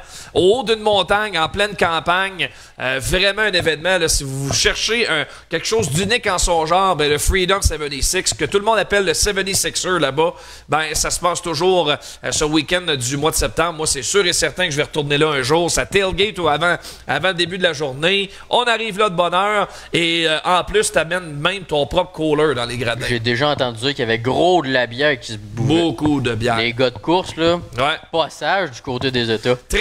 Oui, non, pas moi par contre, sage comme une image. C'est toujours bien agréable en espérant qu'on puisse y retourner bientôt. Pour ça, ça prendra des douanes ouvertes, évidemment. Ouais. L'accident de la semaine que je te laisse nous présenter, mon ami Kevin. On est du côté du New Hampshire dans la classe Northeastern Midget. On va avoir justement là une caméra sur le casque du pilote. Sur l'asphalte. Oui, sur l'asphalte avec un petit aileron. Vraiment, c'est impressionnant. Le gaz a collé en rentrant dans le virage numéro 1. Alors, regarde ça. Fou! On s'en va direct dans les arbres. Ça l'a arrêté là. Oh le pilote s'en est bien sorti malgré tout, mais assez épeurant. OK, donc le gaz au fond. Ouais, le gaz au fond. Habituellement, tu arrives sous la tour du signaleur, tu commences à peser sur les freins. Ouais. Mais là, il n'y a rien qui se passe. Et quel bizarre de feeling ça doit être. Un peu à la Mathieu Boisvert en entrant dans 3 en début de saison. Même chose, sauf que là, lui, c'est pas de mur direct dans la forêt. Ouais. Un peu d'épinette. C'est le temps des pommes. Prenait des photos avec sa copine. Ouais, ça a cogné très, très fort. OK, c'était l'accident de la semaine. Maintenant, ton premier choix dans le podium des choix du président qui n'est pas là ce soir. Ah, effectivement, on s'en va avec JF Tessier, donc Jean-François Tessier, qui travaille à l'Autodrome Granby, définitivement. Prends mon top 3 avec une voiture Bicknell. Arrête donc! Un Bicknell s'en va chercher un podium. Je pense qu'il va y prendre goût. Dans la voiture de Dexter Stacy qu'il avait utilisée du côté du défi urbain Chevrolet au Grand Prix de Trois-Rivières. C'est surtout l'ancienne voiture André Mani, quand même. Aussi, effectivement. Puis, très bon mécanicien André Mani. Puis, très bon pilote.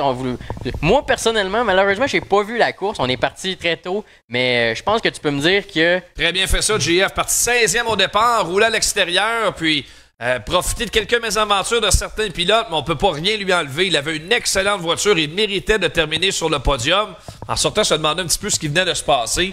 C'est un petit peu surréel comme événement. Donc, très, très bonne performance pour notre ami JF. Il se paye la traite, les plus ni moins, en fin de saison. Lui qui est tellement occupé au fil de l'année. Il n'a pas le temps de courir, mais à la fin de l'année, le calendrier lui permet. Donc, très, très belle performance pour JF. Il se le doit. Vraiment félicitations, JF. OK, le choix numéro 2 maintenant. On y va avec la première victoire de l'année en modifié pour Yann Bussière. Enfin mérité. Je pense que les dernières semaines n'ont pas été faciles. Même la saison au complet n'a pas été facile pour Yann Bussière. On l'a eu en entrevue. Je pense que je vais pas répéter toute la course qu'il nous a expliqué de long en large. On a eu les faits saillants. Mais vraiment, chapeau à Yann Bussière. Puis en même temps, je dois dire chapeau pour les décisions qu'il a dû prendre au courant de la saison, les programmes qu'il a pu nous offrir. Puis regardez là, je pense que ça vaut la peine. Je pense que ça fait du bien. À closer ça, là, il reste juste un programme, mais closer avec une belle victoire une saison, ça vaut la peine. Je pense qu'un autre année en 3,58, ça fera pas de tort. Ouais, il l'a confirmé tantôt. Il l'a confirmé tantôt. Alors, bravo à Yann pour cette belle performance. Pour terminer ça, choix numéro 1, la belle pensée des gens de Bristol Motor Speedway pour la présentation de Kyle Larson à Bristol. Non, c'est pas comme ça que je veux utiliser. Je veux l'entendre. Le Kyle, faut que tu le dises comme ça. Kyle Larson! Incroyable. L'introduction à Bristol du victorieux Kyle Larson. Il est allé chercher cette victoire-là avec la voix de Johnny Gibson, avec une toune qui vient du jeu World of Outlaw 2002. Donc, le jeu PlayStation. Oui, exact. Donc, qui est mention honorable. Vraiment, ça l'a attiré l'œil sur les réseaux sociaux. Mais vraiment, c'était incroyable. Juste entendre à Bristol, entendre Johnny Gibson dire le nom de Kyle Larson avec toute l'introduction, c'était vraiment incroyable. Fait que c'est sûr que c'est mon choix numéro 1. Alors, la légende des World of Outlaw, Johnny Gibson qui présente Kyle Larson. C'est le fun, hein? On parle de terre battue de plus en plus. Ça veut dire que... Et Kyle Larson, que dire de plus? Probablement le meilleur porte-parole qui soit pour ce qu'on fait sur la terre. T'es allé s'amuser du côté de Knoxville, terminé 3e jeudi du côté du Knoxville Nationals Late Model qui était présenté là-bas. Donc, dès qu'il y a une occasion d'aller courir sur la terre, il le fait. Et c'est ce qu'il a fait encore la semaine passée du côté de Knoxville. Mini, c'est déjà tout. On convie les gens en fin de semaine. Dernière sortie au Québec sur la terre battue, la classique automnale. Pour ceux qui ne sont pas au courant, c'est sorti au cours de la journée. Notre ami Yann Bussière qui revoit sa formule en fin de semaine. Ce ne sera plus le Québec Dirt Weekend, mais bien la classique automnale. On va condenser le tout samedi pour un programme de course qui va commencer à 15h30 pour les courses. Donc, notez bien l'heure. Arrivez tôt. Les guichets ouvrent à 13h. Donc, on va être là de bonne heure samedi pour les courses. Et ça promet d'être très, très intéressant avec un programme de course qui va se dérouler à vitesse rapide. Modifié en grande finale, 50 tours en Sportsman. Il y a 2 finales en Lightning Sprint. Les Mod Lights sont là, les Slingshot, les Pro Stock. Bref, c'est un festival du stock car qu'on va voir en fin de semaine du côté de Drummondville samedi. Puis manquez pas ça. Un bouquet va se faire raser les cheveux pour la bonne cause. Manquez pas ça justement là, quand on va être à la mi-temps. Ben, pas à la mi-temps, comme j'ai perdu le mot. À l'intermission. J'ai perdu le mot, Colin. Ça fait longtemps qu'on a coursé. À l'intermission. Donc, Christopher Cormier, souvenez-vous, il fait un beau geste. Donc, il va se faire raser les cheveux. Ça va être assez bon à voir. On va amasser des fonds aussi du côté de l'Autodrome Drummond. Fait que manquez pas ça. Puis aussi, mention honorable à Driver Academy, donc notre partenaire, que dimanche, tous les fonds qui sont amassés donc pour les essais du côté du RPM Speedway, une bonne partie va être remis à Dave Parizeau pour le soutenir dans sa guerre contre le cancer. Donc, très bel acte de la part de Driver Academy. Puis, il y a encore des places de disponibles. Fait que venez triper avec moi puis ma gang. On va se faire du fun, puis c'est pour une bonne cause, certainement. Et c'est vraiment le fun. Les fêtes de la semaine l'année passée, c'est vraiment, vraiment plaisant. Payez-vous tout un trip, ça vaut vraiment la peine. Puis, effectivement, pour une très belle cause, celle de Dave Parizeau, qu'on salue, qui regarde religieusement l'émission. Salut mon chum Dave! On se reparle la semaine prochaine, mardi, pour une autre édition de cette semaine aux courses. Au nom de toute l'équipe, ici Anthony Marcotte, vous dit à la semaine prochaine. Bye bye!